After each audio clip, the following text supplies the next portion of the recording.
नमस्कार. सगळ्यांना नवीन वर्षाच्या हार्दिक शुभेच्छा. आणि नवीन वर्षातल्या पहिल्या सणाला सुरुवात झालेली आहे, म्हणजे मकर संक्रांती. नवीन वर्षातला पहिला सण तर भोगी.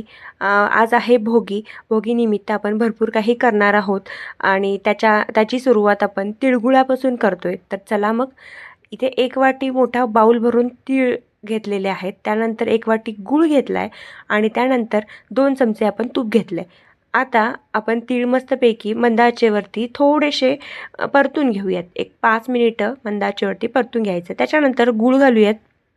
गूळ पूर्ण वितळला पाहिजेत. त्यानंतर गूळ विरघळल्यानंतर त्यामध्ये 1 चमचाभर तूप टाकायचं आहे. तुपाने काय होतं की आपण जे तिळगुळ बनवतो तर त्याला एक चकचकीतपणा येतो. आणि बघू शकता तुम्ही, एक तरी पाक बनवायचा आहे.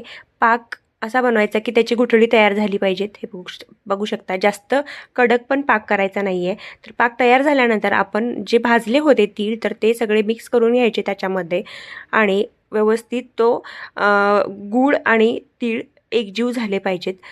तीळ हळूहळू टाकायचे, म्हणजे गुळाच्या अंदाजाने जसे त्याच्यामध्ये मावत जातील तसे तुम्ही तीळ घालायचे. त्याच्यानंतर थोडंसं 1-2-3 मिनटं थांबायचं. थोडंसं गार झालं मिश्रण की हाताला पाणी लावायचं गार.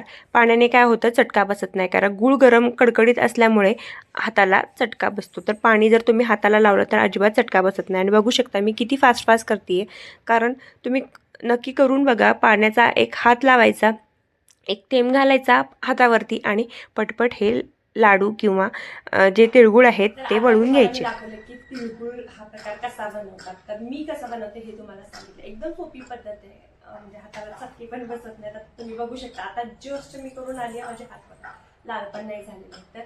तर ते करण्यासाठी टिप्स मी तुम्हाला खाली डिस्क्रिप्शनमध्ये पण देते आणि वरती लाईनवरती तुम्हाला दिसत असेल आता की काय करावं लागतं. म्हणजे एकदम इझिली होतात आणि जास्त वेळ पण नाही लागणार. मला 15 मिनिटामध्ये म्हणजे होऊन गेली. तर सुरुवात भोगीची तिळगुळापासून झालेली आहे. मस्तपैकी आपले तिळगुळ झालेले आहेत. आणि आता पुढची प्रोसेसला आपण सुरुवात करणार आहोत. चला मग जाऊया किचनमध्ये. मला कशी वाटली तिळगुळची रेसिपी ते पण सांगा कमेंट.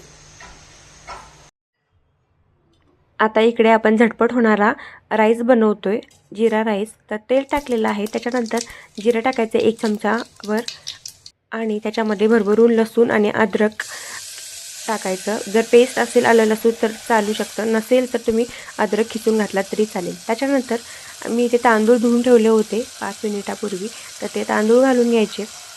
लक्षात ठेवा, जिरा राईस जेव्हा तुम्ही बनवता तर जास्त वेळ आधी कधीच तांदूळ धुवून ठेवायचे नाहीत, नंतर एकदम मऊ आणि एकदम मऊ गार भात होतो. आणि तो म्हणजे एक लांब सडक जो भाताचा दाणा असतो तर तो राहत नाही, तर सगळा तुटून जातो. त्याच्यामुळे जास्त वेळ धुवून ठेवायचा नाही तांदूळ. त्याच्यानंतर त्याच्यात मीठ घालायचं, थोडंसं परतवून द्यायचं. आलं लसूण पेस्ट आणि कोथिंबीरची पेस्ट असेल तर तुम्ही टाका. त्याच्यात पाणी घालायचं आणि मस्त झाकण लावून ठेवायचं. त्यानंतर इथे बघा, मी मस्तपैकी मागच्या वर्षी हे केलेले पापड आहेत बटाट्याचे, तर वेगवेगळ्या पद्धतीने केले होते. तुम्ही आपल्या यूट्यूब चॅनलवरती आधीचे व्हिडिओ बघितले असतील, त्याच्यामध्ये हे व्हिडिओ दिसले असतील तुम्हाला. त्यानंतर आज मेन घटक आहे आपला, मेन प्रकार आहे किंवा रेसिपी म्हणू शकता तुम्ही, तर ती आहे पोपल्या. तांदळाच्या पोपल्या भोगीनिमित्त करतो. तांदळाचं पीठ घेतलं आहे, त्यानंतर त्याच्यामध्ये 2 चमचे भरभरून तीळ टाकलेले आहेत. त्यानंतर कडकडीत एकदम उतवणी घातलेली आहे, म्हणजे गरम पाणी घालायचं कडकडीत, म्हणजे पोपल्या चांगल्या येतात. पिठावरती अवलंबून असतो. काही काही तांदळाच्या पिठाला गरम पाण्याची आवश्यकता नसते, तर ते पीठ बोटावरती चोळून बघायचं. एकदम पावडरसारखं असेल तर त्याच्यात जास्त गरम पाणी घालायचं नाही, थंड पाण्याने सुद्धा करू शकता. त्यानंतर त्याच्यात आपण कांद्याची पात घातलेली आहे, कारण कांद्याची पात तीळ असं हे आज घालून भाकरी करायची असते. तर भोगीनिमित्त आपण स्पेशल भाकरी बनवतोय किंवा पोपली बनवतोय. आपल्या चंदगड भागामध्ये काय करतात की 5 पोपल्या किंवा 7 पोपल्या किंवा काही काही लोक 10 पोपल्या पण घेऊन जातात. असं परातीमध्ये किंवा ताटामध्ये पोपल्या आणि भाजी घेऊन जातात मंदिरामध्ये नैवेद्य म्हणून. ती आपल्याकडे प्रथा आहे. तर आज आपण देवाला तोच नैवेद्य दाखवणार आहोत की मिक्स भाज्यांची 5 मिक्स भाज्या, शेंगा किंवा आपल्याकडे जी वेलीवरच्या शेंगा असतात त्या, वांग, अशा बऱ्याच वेगवेगळ्या भाज्या मिळून भाजी बनवली जाते आणि असा नैवेद्य दाखवलं जातो देवाला आज. तर तेच आपण करणार आहोत भोगीनिमित्त. तुमच्या इकडे काय करत असतील वेगळं तर मला नक्की कमेंट करून सांगा. तर चला मग मस्तपैकी पीठ मळून घेऊया. आता गरम गरम उत्तवणे. आता छोट्या पोपल्या करायच्या आहेत म्हटल्यावरती थोडंसं पीठ घेते मी, पिठाचा गोळा, आणि त्यानंतर मी पीठ हळूहळू थापून घेते. भरपूर जणांना तांदळाची भाकरी बनवता येत नाही, तर मी स्पेशल व्हिडिओ पण बनवलेला आहे बघा. 2-3 वेळा तुम्हाला दाखवलेला आहे. आपल्या शॉर्ट व्हिडिओमध्ये तुम्ही बघू शकता की तांदळाची भाकरी कसं करतात. तर खूप जणींनी मला कमेंट केलं होतं की आम्हाला तांदळाची भाकरी जमतच नाही आहे. तर याला काही वेगळं असं करण्याची टेक्निक नाही आहे. तर पिठावर पण डिपेंड असतं आणि हात तुम्ही हलका हलका फिरवायचा असतो. जास्त हळूहळू फिरवत गेला की भाकरी ती चिकटते तुमच्या पोळपाटणाला आणि भाकरी उचलत नाही. म्हणजे तांदळाच्या भाकरी तुम्ही जेवढ्या सैल हाताने भाकरी फिरवाल तेवढी इझी होती. सगळ्यात सोपी भाकरी म्हणाल तर तांदळाची भाकरी असते, करायला अगदी सोपी असते. तर त्याला मग तव्यात टाकून घ्यायची आणि मग मस्तपैकी आता पाणी लावून घेऊयात. तांदळाची भाकरी करताना किंवा कुठलीही भाकरी करताना बघा, जेव्हा आपण तव्यात भाकरी टाकतो त्याच्यानंतर थोडंसं बघा खालच्या बाजूने भाजली भाकरी आपल्याला कळतं, साधारण वेगळा कलर तयार होतो. म्हणजे साधारण असा जेव्हा पिठाचा भाग असतो तर तिथं काळपटचा एक थर निर्माण होतो. तर तो झाला की समजायचं की खालच्या बाजूने भाकरी तयार झाली किंवा भाजली आहे. त्यानंतर पाणी लावून घ्यायचं आणि परतवायचं. सगळ्या भाकऱ्या जशा करायच्या असतात तशीच तांदळाची पण भाकरी करायची असते. ह्याच्यात काही वेगळं असं काही तर आता बघा खालची बाजू भाजली की नाही हे कसं कळेल. आता साधारण बघा असे पोपडे आलेले असतात खालच्या बाजूला. तर अजून बघा अजून खालच्या बाजूने कच्चं दिसते. तर मग अजून आपण थोडा वेळ ठेवायचं तव्यामध्ये आणि बघा वरच्या बाजूने पोपडे यायला तयार होतात, म्हणजे असे फुगे तयार होतात. तर समजायचं की खालच्या बाजूने भाकरी भाजलेली आहे. आता मी दाखवते तुम्हाला परतून. हे बघा कळतं आपल्याला लगेच, परतून बघितली ना घटघट लागतं, ते घट्ट एक थर तयार होतो. त्याच्यानंतर पलटवायची तव्यामध्येच भाकरी आणि बघा आता फुगायला सुरुवात झालेली आहे. खूप इझी टेक्निक आहे, काही असं वेगळं काही करायची गरज नाही आहे. तर नेहमीप्रमाणेच आपण भाकऱ्या बनवतो, ह्याच्यात काही वेगळं करत नाही, फक्त छोटासा साईज बनवतो पोपल्यांचा. तसंच ह्या भोगीच्या भाकऱ्या आहेत छोट्या साईजच्या. तर बघू शकता किती टम्म फुगलेली आहे आपली आजची भाकरी. तर अशा पद्धतीने तुम्ही नक्की करून बघा आणि नक्की तुम्हाला जमणार पोपल्या करायला. आणि जर तुम्ही बनवल्या तांदळाच्या पोपल्या तर मला नक्की कमेंट करून सांगा.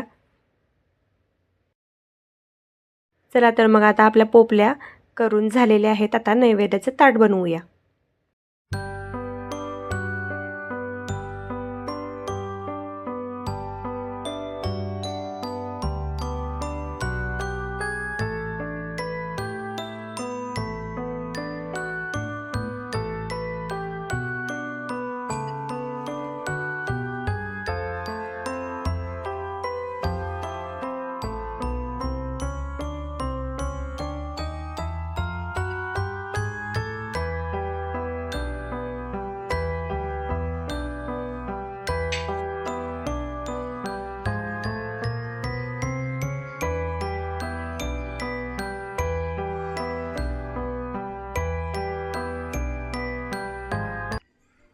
तर आज भोगी स्पेशल आपण काय काय केलं तुम्ही बघितलं दिवसभरात. भोगीचा व्हिडिओमध्ये तुम्हाला मी भोगीची भाकरी आपण कशी करतो, तांदळाची पोपल्या ज्याला म्हणतात, तर ती कशी करायची ती पण तुम्हाला दाखवली. आता भोगीची मिक्स भाजी इथे आपण बनानाचे काप्स भजी म्हणू शकता तुम्ही. आणि पापड हे आपण घरीच बनवलेले पापड आहेत, मागच्या वर्षी बनवलेले बटाट्याचे.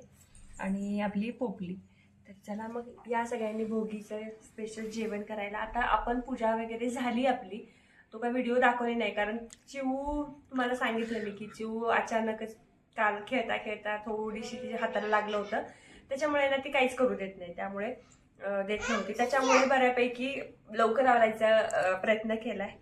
बरं असो, तर या सगळ्यांनी जेवण करायला मस्तपैकी भोगीची मिक्स भाजी सांगते आता तुम्हाला कशी झाली आहे. मिक्स भाजी म्हणजे ऑब्व्हियसली चांगलीच असणार, छान, म्हणजे वेगळ्या सगळ्या भाज्यांची टेस्ट येते छानपैकी. या सगळ्यांनी व्हिडिओ आवडला असल्यास लाईक करा, कमेंट करा, शेअर करा. अशाच नवनवीन व्हिडिओमध्ये भेटत जाऊ आपण. धन्यवाद.